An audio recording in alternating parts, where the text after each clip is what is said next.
जी, अस्सलाम वालेकुम स्टूडेंट्स, कैसे हैं आप सब? मैं उम्मीद करता हूँ कि आप सब लोग खैरियत से होंगे। स्टूडेंट्स, आज के लेक्चर में हम डिस्कस करने वाले हैं इंटीग्रेशन का बेसिक कांसेप्ट। प्रीवियस लेक्चर में हमने एक्सरसाइज 3.1 कंप्लीट कर ली थी और वो एक्सरसाइज जो है वो इस कांसेप्ट के थ्रू सॉल्व नहीं होती। उस एक्सरसाइज में हमने डिफरेंशियल का कांसेप्ट यूज़ किया था, जो कि मैं आपको पहले 2-3 लेक्चर्स में बता चुका हूँ।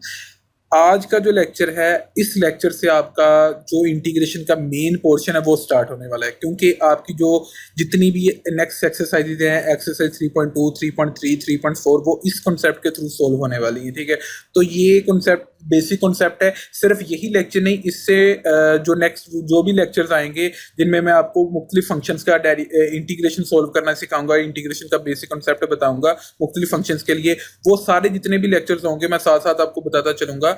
वो सारे जितने भी लेक्चर्स होंगे वो बहुत ही ज़्यादा इंपॉर्टेंट लेक्चर्स हैं। और अगर आपको ये बेसिक उर्दू आ जाती है, ये मैं आपको उर्दू लिख के बताऊंगा, आपका काम क्या है, आपने इस उर्दू को समझना है और इस उर्दू में जो आपको कॉन्सेप्ट मिलेगा उसको इम्प्लीमेंट करना सीखना है आपने। अगर आपको ये उर्दू समझ आ गई और इस उर्दू को इम्प्लीमेंट करना आ गया तो आपके लिए इंटीग्रेशन सोल्व करना काफ़ी ज़्यादा इजी हो जाएगा। तो इसलिए मैं आपसे रिक्वेस्ट करता हूँ कि काइंडली इन लेक्चर्स को सीरियस लीजिएगा। ठीक है, चाहे आपको अगर पीडीएफ फॉर्म में लेक्चर्स चाहिए हो, फाइल्स चाहिए हो, तो आप मुझे कमेंट सेक्शन में पूछ सकते हैं। कमेंट सेक्शन में बात कर सकते हैं, मैं आपको प्रोवाइड कर दूंगा ये। ठीक है, मेल कर दूंगा मैं आपको। एनीवेज, हम आज का लेक्चर स्टार्ट करते हैं, जिसमें हमने बेसिक कॉन्सेप्ट ऑफ इंटीग्रेशन को डिस्कस करना है। ये चीज़ मैं आपको ऑलरेडी फर्स्ट लेक्चर में बता चुका हूँ कि इंटीग्रेशन जो है वो है inverse process of differentiation, derivative का इनवर्स प्रोसेस है। इस प्रोसेस में हमें एक फाइंड करना होता है ऐसा फंक्शन जिसका डेरिवेटिव हमें गिवन होता है। ऐसे प्रोसेस को हम इंटीग्रेशन का नाम देते हैं।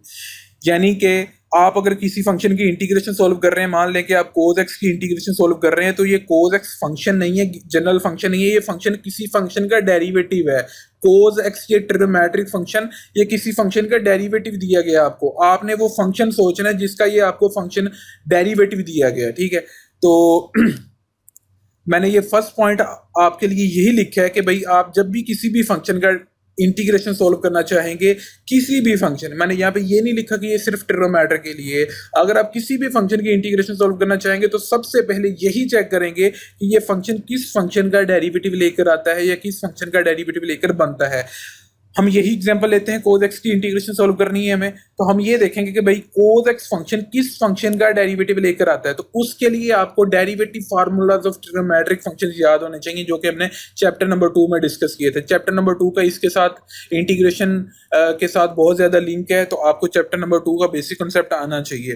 तो अगर आपको याद हो trigonometric formulas of trigonometric function, जिसमें साइन एक्स फंक्शन का डेरिवेटिव आपके पास आता है कोज एक्स, तो आपको पता चल जाएगा कि कोज एक्स की इंटीग्रेशन क्या आती है, क्योंकि हमें इंटीग्रेशन का बेसिक कॉन्सेप्ट यही बताता है कि आपने फंक्शन जिसकी इंटीग्रेशन सोल्व करनी है उसका वो फंक्शन सोचना है जिसका ये डेरिवेटिव लेकर आया है। कोज एक्स फंक्शन किस फंक्शन का डेरिवेटिव लेकर आया, तो इस हिंट से पता लग गया कि कोज एक्स फंक्शन आपका साइन एक्स फंक्शन का डेरिवेटिव लेकर आया, तो इसका मतलब कोज एक्स की इंटीग्रेशन क्या आ गई आपके पास, साइन एक्स। ये आप इंटीग्रेशन के प्रोसेस में प्लस सी साथ लिखेंगे। ये प्लस सी वेरी स्मॉल कॉन्स्टेंट वैल्यू है। बेसिकली इंटीग्रेशन का मतलब होता है सम अप करना है, इंटीग्रेट करना है। इंटीग्रेशन में हम रिवर्स प्रोसेस करते होते हैं, डेरिवेटिव में जो प्रोसेस की है हम इंटीग्रेशन में रिवर्स प्रोसेस करते हैं। ठीक है, मतलब डेरिवेटिव लेकर जो आपके पास जवाब आया है कोज एक्स, आप इंटीग्रेशन इसकी लेंगे तो आपके पास दोबारा वो फंक्शन आ जाएगा जहां से आपने डेरिवेटिव लेना स्टार्ट किया था। तो आपको जो ओरिजिनल वैल्यू मिलेगी फंक्शन की, उसमें थोड़ी बहुत फ्लक्चुएशन हो सकती है। ठीक है, तो वो प्लस सी जो कांस्टेंट नंबर है उस फ्लक्चुएशन को डिनोट कर रहा है कि भाई आपके पास एग्जैक्ट ओरिजिनल वैल्यू नहीं आएगी, मे बी उससे थोड़ी कम आ जाए या थोड़ी ज्यादा आ जाए वैल्यू, वो plus C constant value arbitrary constant value वो उस स्मॉल वैल्यू को, स्मॉल चेंज को डिनोट कर रहा है यहाँ पे। अच्छा, प्लस सी हम ऐड करते भी हैं, नहीं भी ऐड करते। जब आपके पास इनडेफिनेट इंटेग्रल हो तो प्लस सी ऐड होता है, जब आपके पास डेफिनेट इंटेग्रल हो तो प्लस सी ऐड नहीं होता। अभी ये कहानी आप ना ही छेड़े तो बेहतर है कि इंडेफिनेट क्या है, इंडेफिनेट क्या है। बहरहाल मैं आपको ये बता देता हूँ कि ये जो इंटेग्रल दिया है इंडेफिनेट इंटेग्रल है। तो बहुत सिंपल है, अगर आपके पास लिमिट नहीं लिखी गई, इंटेग्रल की बाउंड्री नहीं लिखी गई, यानी कि मैं आगे यहाँ पे लिख दूँ 4 और यहाँ पे लिख दूँ 6, यानी कि लोअर लिमिट मैंने लिख दी 4 और अपर लिमिट लिख दी मैंने 6, ये बाउंड्री बन गई। और ये बन गया डेफिनेट इंटीग्रल। मगर इस केस में आपको बाउंड्री नहीं दी गई, मतलब ये है कि माइनस इन्फिनिटी से लेकर प्लस इन्फिनिटी तक हम इसको इंटीग्रेट कर रहे हैं cos x फंक्शन को। यहाँ पे बाउंड्री या अपर या लो लिमिट हमें नहीं प्रोवाइड की गई, तो इस इंटीग्रल को हम कहेंगे इनडेफिनेट इंटीग्रल। तो इस इनडेफिनेट इंटीग्रल के केस में प्लस सी आएगा। मगर अगर ये इंटीग्रल होता आपके पास, यहाँ पे आपको लोअर लिमिट और अपर लिमिट प्रोवाइड की गई है, तो इस केस में आप सी ऐड नहीं करेंगे क्योंकि ये है डेफिनेट इंटीग्रल। आई होप कि आपको समझ लग चुकी होगी इसकी कि डेफिनेट इंटीग्रल क्या है और इनडेफिनेट इंटीग्रल क्या है। ठीक है, तो लिहाजा ये हो गया जी इंटीग्रेशन का बेसिक कॉन्सेप्ट। हम एक और एग्जांपल देख लेते हैं जिसमें हमें इंटीग्रेशन सोल्व करनी है 1/1 प्लस एक्स स्क्वायर की। ये आपके पास एक अलजेब्रिक फंक्शन है जिसकी आपको इंटीग्रेशन सोल्व करनी है। तो इंटीग्रेशन का बेसिक कॉन्सेप्ट जो है उसका फर्स्ट पॉइंट है, सबसे मेन पॉइंट जो सबसे पहला पॉइंट वो यही है कि आपने किसी भी फंक्शन की इंटीग्रेशन लेनी, चाहे वो ट्रिग्नोमेट्रिक है चाहे अलजेब्रिक है, आपने यही चेक करना है कि ये फंक्शन किस फंक्शन का डेरिवेटिव लेकर आता है। तो आप ये देखें 1/1 प्लस एक्स स्क्वायर किस फंक्शन का डेरिवेटिव लेकर आता है, तो उसके लिए आपको इनवर्स ट्रिग्नोमेट्रिक फंक्शंस के डेरिवेटिव फार्मूलाज याद होने चाहिए। तो tan इनवर्स एक्स का डेरिवेटिव लें, मैंने साइड पे हिंट दिया है, तो 1/1 प्लस एक्स स्क्वायर आता है। इसका मतलब है ये 1/1 प्लस एक्स स्क्वायर किस फंक्शन का डेरिवेटिव लेकर आता है, tan इनवर्स एक्स का। तो 1/1 प्लस एक्स स्क्वायर की इंटीग्रेशन हो जाएगी tan इनवर्स एक्स प्लस सी। तो आई होप कि आपको इस पॉइंट की समझ लग गई होगी। समरी ये इस पॉइंट की कि किसी भी फंक्शन की इंटीग्रेशन आ गई, सबसे पहले यही चेक करें ये फंक्शन किस फंक्शन का डेरिवेटिव लेकर बनता है या आता है। 1/1 प्लस एक्स के tan इनवर्स एक्स का डेरिवेटिव लेकर आता है, तो लिहाजा 1/1 प्लस एक्स की इंटीग्रेशन होगी tan इनवर्स एक्स प्लस सी आप साथ कर देंगे। ये आपके पास दो एग्जांपल्स मैंने सोल्व कर दी जो कि इंटीग्रेशन के बेसिक कॉन्सेप्ट के अकॉर्डिंग सोल्व हो रही थी। इसके बाद हम एक और एग्जांपल देख लेते हैं, बल्कि प्रूफ देख लेते हैं कि भाई ये जो मैंने एग्जांपल्स सोल्व किए हैं ये बेसिकली प्रूफ कैसे है। Proof of previous example. मान लें कि आपको cos x फंक्शन का डेरिवेटिव मालूम है, आपको cos x फंक्शन का डेरिवेटिव पता जी वो है माइनस साइन x। ठीक है, अब इसमें इंटीग्रेशन का प्रोसेस क्या होगा, आप क्या करें, ये जो dx है इधर डिवाइड हो रहा है, इधर जाकर मल्टीप्लाई कर दें। ठीक हो गया, ये आप किसी भी फंक्शन के लिए ऐसे कर सकते हैं। तो यहाँ पे बच गया डी cos x और यहाँ पे बन गया minus sine x D x. आपने इंटीग्रेशन सोल्व करनी है तो दोनों साइड्स पे इंटेग्रल ले लें। अब जब आपने दोनों साइड्स पे इंटेग्रल लिया तो ये डेरिवेटिव का जो सिंबल है वो इंटेग्रल के सिंबल से इंटीग्रेशन के सिंबल से कैंसिल आउट हो गया। क्यों?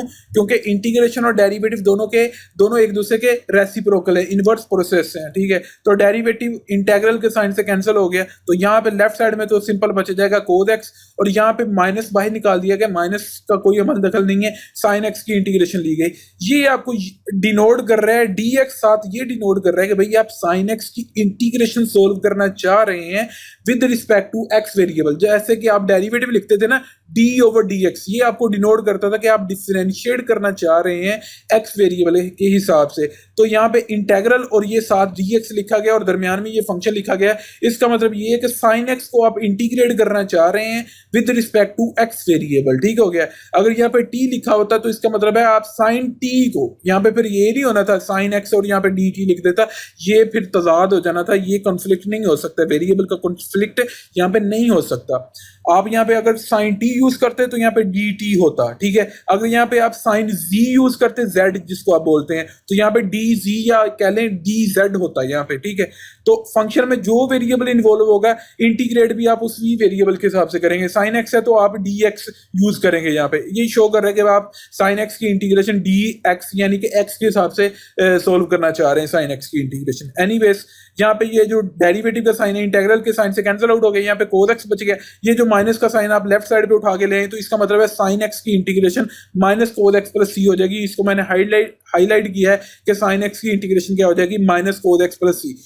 ये था बेसिक प्रूफ। बेसिक आपको मैंने मेथड बताया कि ऐसे इंटीग्रेशन सोल्व होती है। अब ये हर क्वेश्चन के लिए तो आप सोल्व नहीं ना कर सकते, आपको लॉन्ग क्वेश्चन आ जाता है तो आप ये जो 5-6 स्टेप्स हैं वो करना बैठ गए तो आपका लॉन्ग क्वेश्चन वही 3-4 पेजेस का हो जाएगा। तो इस वजह से आपको मैंने ये जुबानी कॉन्सेप्ट याद करवाया है कि आप इसको देखें कि sin x फंक्शन की इंटीग्रेशन है। आप अपने जहन में ये सोचें कि sin x फंक्शन किस फंक्शन का डेरिवेटिव लेकर आता है, cos का डेरिवेटिव लेकर माइनस साइन आता है। मुझे इंटीग्रेशन चाहिए प्लस के साइन एक्स की, तो माइनस कोस एक्स का डेरिवेटिव लेकर आपको प्लस साइन एक्स मिलेगा, तो इसका मतलब है कि साइन एक्स की इंटीग्रेशन आ गई आपके पास माइनस कोस एक्स। ये आपको ये बता रही है, ये आंसर आपको ये बता रहा है कि साइन एक्स फंक्शन जो है वो माइनस कोस एक्स का डेरिवेटिव लेकर आता है, तो लिहाजा बेसिक कॉन्सेप्ट ऑफ इंटीग्रेशन के मुताबिक साइन एक्स की इंटीग्रेशन बन गई माइनस कोस एक्स, और ये प्लस ये आपने करना होता है एंड पे, आपको ये मैं आपको बता चुका हूँ। ये हो गया जी इंटीग्रेशन का बेसिक कॉन्सेप्ट। इसमें कोई कंफ्यूजन होती है तो आप मेरे से पूछ सकते हैं, कमेंट सेक्शन में आप नीचे पूछ सकते हैं मेरे से, मैं आपको आपकी हर प्रॉब्लम का सोल्यूशन प्रोवाइड करूंगा। आप कोई भी कंफ्यूजन होगी मैं उसको दूर करूंगा इंशाल्लाह। अच्छा जी, दूसरा पॉइंट क्या है, अगर कोई ऐसा फंक्शन आ गया जिसपे बेसिक कॉन्सेप्ट ना लगा, यानी कि वो फंक्शन किसी फंक्शन का डेरिवेटिव लेकर ना बनता हुआ, यानी कि आपके पास एक्स स्क्वायर की इंटीग्रेशन आ गई है, मान लें, या साइन स्क्वायर एक्स ले लें जी, साइन स्क्वायर एक्स ले लें, ठीक है, साइन, ये साइन लिख लिया, साइन स्क्वायर एक्स, इसकी इंटीग्रेशन आपके पास आ गई है। अब आप ढूंढी जाएं, सबसे पहले पॉइंट तो आप अभी तक आपको मैंने यही बताया ना कि आपने ये ढूंढ रहे हैं कि साइन स्क्वायर एक्स फंक्शन किस फंक्शन का डेरिवेटिव लेकर आता है। अगर आपको 6 ट्रिग्नोमेट्रिक फंक्शंस के डेरिवेटिव फार्मूलाज याद हो तो वहां पे किसी भी फंक्शन का डेरिवेटिव लेकर साइन स्क्वायर एक्स नहीं बनता, आप चेक कर सकते हैं, ठीक है। तो लिहाजा इस पे फर्स्ट पॉइंट जो है बेसिक कंसेप्ट ऑफ इंटीग्रेशन का, वो तो रॉन्ग हो गया ना, इनकरेक्ट हो गया कि वो पॉइंट, फर्स्ट पॉइंट एप्लीकेबल ही नहीं है, नॉट एप्लीकेबल, कि ये फंक्शन किसी फंक्शन का डेरिवेटिव लेकर आता ही नहीं है साइन स्क्वायर एक्स, तो उसके लिए फर्स्ट पॉइंट नहीं लगेगा। आप जाएंगे रूल 1 या रूल 2 पे। इसी तरह एक और एग्जांपल देख लेते हैं, एक्स स्क्वायर जो है, आप ढूंढी जाएं भाई कि ये फंक्शन किस फंक्शन का डेरिवेटिव लेकर बनता है, आपको नहीं मिलेगा, ये फंक्शन किसी भी फंक्शन का डेरिवेटिव लेकर नहीं बनता। आप डेरिवेटिव ऑफ ट्रिग्नोमेट्रिक फंक्शंस देख लें, डेरिवेटिव ऑफ इनवर्स ट्रिग्नोमेट्रिक देख लें, किसी भी फंक्शन का डेरिवेटिव लेकर एक्स स्क्वायर आपको नहीं बनता। तो इसके लिए मैंने लिखा, अगर कोई फंक्शन किसी फंक्शन का डेरिवेटिव लेकर ना आता हुआ, ना बनता हुआ, तो आपने इंटीग्रेशन के रूल्स यूज करने हैं। वो कौन से रूल है वो मैं आपको नेक्स्ट लेक्चर में बताऊंगा, मैंने उनको हाईलाइट किया है। These rules are rule 1 and rule 2। इन रूल्स को मैंने नेम दिया है रूल 1 और रूल 2 का, ठीक है। तो आप रूल 1 या रूल 2 लगाने की कोशिश करेंगे। अच्छा जी, ये नोट है, मेन पॉइंट है, ये मैंने लिखा है, याद रहे, ये जो 2 पॉइंट्स हैं, ये point number 2 and this is point number 1, ये दोनों जो पॉइंट्स हैं, ये जो मैंने आपको क्लियर करने की ट्राई की है, ये जो दोनों पॉइंट्स हैं हर फंक्शन की इंटीग्रेशन हल करने के लिए एप्लीकेबल है। किसी भी फंक्शन की इंटीग्रेशन आ गई, हर फंक्शन की इंटीग्रेशन सॉल्व करने के लिए ये दोनों पॉइंट्स आप लगाने की कोशिश करेंगे। अलबत्ता हर फंक्शन की इंटीग्रेशन हल करने का तरीका हम तफसील से पढ़ेंगे। मैं आपको हर फंक्शन की इंटीग्रेशन तफसील से बताऊंगा कि इस फंक्शन को इस कॉन्सेप्ट से, इस वे से सॉल्व करना है। अलबत्ता ये जो main 2 basic concept of integration के जो मेन 2 पॉइंट्स बताए हैं, ये जो 2 पॉइंट्स है आपने याद रखने हैं। जैसे डेरिवेटिव में आपने पार rule, product rule, quotient rule, chain rule याद रखे थे, इसी तरह इंटीग्रेशन सॉल्व करते हुए ये जो 2 पॉइंट्स हैं जिसमें आपने देखना है कि फंक्शन किस फंक्शन का डेरिवेटिव लेकर आता है, और दूसरा पॉइंट ये है कि अगर फंक्शन किसी फंक्शन का डेरिवेटिव लेकर नहीं आता, रूल 1 या रूल 2 लगाना है। ये जो 2 पॉइंट्स हैं, 2 पॉइंट्स में ये जो बातें की गई हैं आपने ये याद रखनी है, और ये हर फंक्शन के लिए एप्लीकेबल है। इस तरह ये हमारे पास बेसिक कॉन्सेप्ट हो चुका। अच्छा, हम अब बात कर लेते हैं 2 पॉइंट्स की। हम देखते आए हैं कि कांस्टेंट फंक्शन का डेरिवेटिव होता है जी 0। आप किसी भी कांस्टेंट का डेरिवेटिव लें, लाइक 5 है, उसका डेरिवेटिव आपके पास आएगा 0। मगर इंटीग्रेशन के केस में कांस्टेंट की इंटीग्रेशन 0 नहीं होगी, कांस्टेंट का डेरिवेटिव 0 होता है, बट कांस्टेंट की इंटीग्रेशन 0 नहीं होती। तो कांस्टेंट की इंटीग्रेशन कैसे सोल्व करते हैं वो बहुत ही ईजी है। लाइक आपको 5 की इंटीग्रेशन सोल्व करने का कहा जाए एक्स के हिसाब से, तो आप इसका सिंपली जवाब लिख देंगे 5x। अगर आपको मैं 5 की इंटीग्रेशन कहता ना टी के हिसाब से सोल्व करो, तो आप लिख देते 5t + c। इसी तरह एक और कांस्टेंट नंबर देख लेते हैं, 25/4 है, ठीक है, ये कांस्टेंट नंबर है। इसकी इंटीग्रेशन आपने सोल्व करनी है टी के हिसाब से, तो इसकी इंटीग्रेशन सिंपली आ जाएगी 25/4 t + c। जिस वेरिएबल के हिसाब से आपको इंटीग्रेट करने का कहा जाएगा, z के हिसाब से कहा जाएगा, तो वो z आप साथ इंक्लूड करवा देंगे, 25/4 z + c बन जाएगा। ये हो गई जी simply integration of a constant number. अब रह गई ये इंटीग्रेशन ऑफ अ कोएफिशिएंट, ठीक है। कोएफिशिएंट उसको कहते हैं जब एक रियल नंबर आपका किसी भी फंक्शन या को वेरिएबल से मल्टीप्लाई या डिवाइड हो रहा हो, तो आप उसको कोएफिशिएंट कहते हैं। लाइक 5x है, इसमें 5 कांस्टेंट नहीं है, कोएफिशिएंट है, तो कोएफिशिएंट की इंटीग्रेशन आप नहीं लेंगे। जैसे डेरिवेटिव नहीं ना, कोएफिशिएंट का डेरिवेटिव नहीं लेते हम, d/dx के बाहर निकाल देते हैं डेरिवेटिव कोएफिशिएंट को, इसी तरह कोएफिशिएंट को इंटीग्रेशन के भी बाहर निकाल देंगे, 5 बाहर आ जाएगा। आप इंटीग्रेशन सोल्व करेंगे यहाँ पे x की, कोएफिशिएंट की इंटीग्रेशन नहीं ली जाती। कोफिशिएंट की इंटीग्रेशन नहीं ली जाती, ये इंटीग्रेशन के बाहर आ जाएगी। यानी कि -25/4 t हो तो आपके पास t वेरिएबल, इसके साथ ये कोफिशिएंट है -25/4, ये इंटीग्रल के बाहर आ जाएगा एज अ कोफिशिएंट। आप इंटीग्रेशन सोल्व करेंगे t की, वो बात की बात है, आप t की इंटीग्रेशन कैसे सोल्व करेंगे, ये x की इंटीग्रेशन कैसे सोल्व करेंगे। लेकिन जी ये था आज का लेक्चर जिसमें हमने बेसिक कॉन्सेप्ट ऑफ इंटीग्रेशन को देखा। आई होप कि हर पॉइंट आपको क्लियर हो चुका होगा। अगर फिर भी किसी पॉइंट पर आपको डाउट होता है तो आप मेरे से पूछ सकते हैं, और बेहतर यही होगा कि आप इस लेक्चर को नोट डाउन कीजिएगा, आप इसको अपने वर्डिंग में लिखिएगा, या जैसे मैंने लिखा है आपको, आप इसको अपनी नोटबुक्स पे लाजमी नोट डाउन कीजिएगा। ये आपके लिए समझना बहुत ज्यादा जरूरी है। और मैं आपको छोटी से कहता हूं, अगर आपको इन उर्दू की इन जो भी मैं आपको उर्दू में कॉन्सेप्ट्स प्रोवाइड करूंगा, इनकी समझ लग जाती, इंप्लीमेंट करना आ जाता है, तो आपके लिए इंटीग्रेशन कुछ भी मुश्किल नहीं रहेगी। ठीक है, तो अगर आपको वीडियो अच्छी लगी है तो काइंडली इसको लाइक और शेयर लाजमी कीजिएगा, और अगर किसी स्टूडेंट ने चैनल सब्सक्राइब नहीं किया तो वो काइंडली मेरा चैनल सब्सक्राइब कीजिएगा। ओके, थैंक यू, खुदा हाफिज।